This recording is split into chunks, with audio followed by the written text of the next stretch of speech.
اور ایک گارڈ جو عام طور سے اس کا نام معروف ہے وہ پولیس کی طرف سے آیا کرتا تھا، وہ میری اگلی سیٹ پر بیٹھا ہوا تھا، اور ڈرائیور حبیب محمد وہ ڈرائیونگ سیٹ پر تھا۔ تو جب ہم منشی منہاس روڈ کے اوپر پہنچے تو اچانک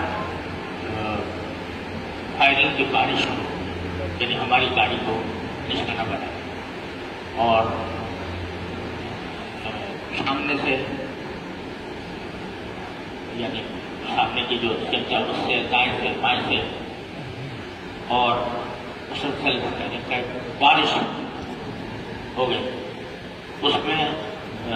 میرے ڈرائیور کو یہاں 2 گولیاں یہاں لگی، اور میرے ساتھ جو گارڈ تھا اس کو یہاں گولی لگی، اور لیکن اللہ تعالیٰ کا فضل و کرم ہے کہ میں یا میری اہلیہ یا بچوں کو سوائے اس کے شیشے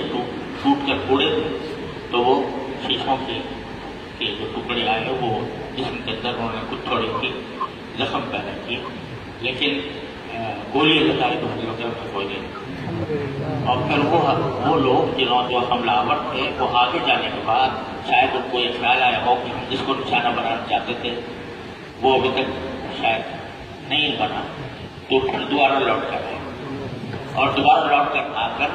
پھر انہوں نے مجھے اور پھر چاروں طرف سے برسا، تو اس میں میرا جو گارڈ تھا وہ مزید گولیاں لگنے کی وجہ سے شہید ہو گیا، اور میرا جو ڈرائیور تھا وہ اس کے یہاں گولی لگی تھی، اس کا ہاتھ بیکار ہو گیا، لیکن وہ بائیں ہاتھ سے گاڑی چلاتا ہوا نکلا، اور اس نے اس طریقے سے بڑی مہارت کے ساتھ اور بڑی جانساری کے ساتھ اس نے گاڑی چلائی، اور میں نے اسے کہا بھی کہ تمہارا ہاتھ زخمی ہو گیا ہے، تم اتر جاؤ، میں گاڑی چلا کے لے جاؤں گا وہاں ہسپتال میں، مگر وہ کہنے کہ حضرت ایسا ہرگز نہ کریں، آپ خدا کے لیے پیچھے بیٹھے، یہ 2 مرتبہ حملہ کر چکے ہیں، آپ پر تیسری مرتبہ پھر ان کا اندیشہ ہے کہ حملہ کریں گے، لہٰذا آپ پیچھے بیٹھے اور ذرا نیچے ہو کر بیٹھے تاکہ گولیاں، اس کے خون بہ رہا تھا،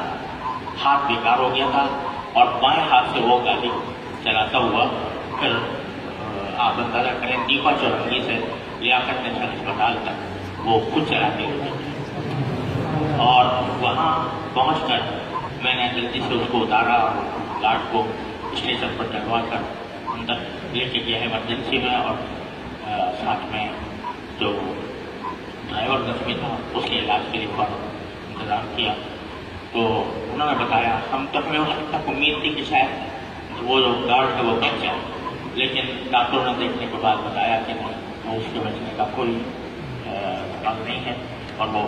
ختم ہو چکا ہے، یعنی یہاں آنے سے پہلے ہی ختم ہو گیا۔ اور اس کے بارے میں ہم نے کہا کہ یہ انشاءاللہ قابل علاج ہے، اور اس کا علاج ہوگا تو انشاءاللہ اس کی جان کو کوئی خطرہ نہیں ہے، لیکن وہ انشاءاللہ اس کا علاج کرے گا۔ لیکن جو گاڑی ہمارے پیچھے تھی اس میں بھی ایک ڈرائیور تھا اور ایک گارڈ جو ہمارے یہاں دارالعلوم کا محافظ تھا، اس کا نام سنوگر، تو اس کو بھی گولیاں لگیں اور وہ شہید ہو گیا۔ اور دوسرا جو ڈرائیور تھا اس گاڑی کا، عامر اس کا نام ہے، وہ بہت تشویشناک حالت میں ہے اور ہسپتال میں ہے، اس کا سنا ہے کہ آپریشن ہونے والا ہے۔ آپ سب حضرات سے درخواست ہے کہ مجھے اللہ تعالیٰ نے، مجھے تو کچھ معجزہ ہی ہوا کہ اللہ تعالیٰ نے مجھے، آپ حضرات کی دعائیں تھیں، اللہ تعالیٰ کا، یعنی میں اس کو کوئی مادی اعتبار سے اسباب کے دائرے میں اس کو کچھ تعبیر نہیں کر سکتا کہ کس طرح اللہ تعالیٰ نے مجھے محفوظ کیا، مجھے میرے جسم پر خراش بھی نہیں، اور الحمدللہ میں بالکل بخیریت ہوں، اور الحمدللہ مجھے کوئی نہ گھبراہٹ ہوئی نہ کوئی پریشانی لاحق ہوئی، اللہ تعالیٰ کے فضل و کرم سے میں صحیح سالم آپ کے سامنے موجود ہوں۔ لیکن جو میرے 2 ساتھی شہید ہوئے ہیں، میرا دل ان کی وجہ سے زخمی ہے، ان کے خاندانوں کے لحاظ سے، اور جو زخمی ہیں جو ان میں سے ایک کی حالت زیادہ نازک ہے، آپ سب حضرات سے درخواست ہے کہ ان کے لیے دل سے دعا کریں کہ اللہ تعالیٰ آپ کو صحت و عافیت کاملہ عاجلہ مستمرہ عطا فرمائے.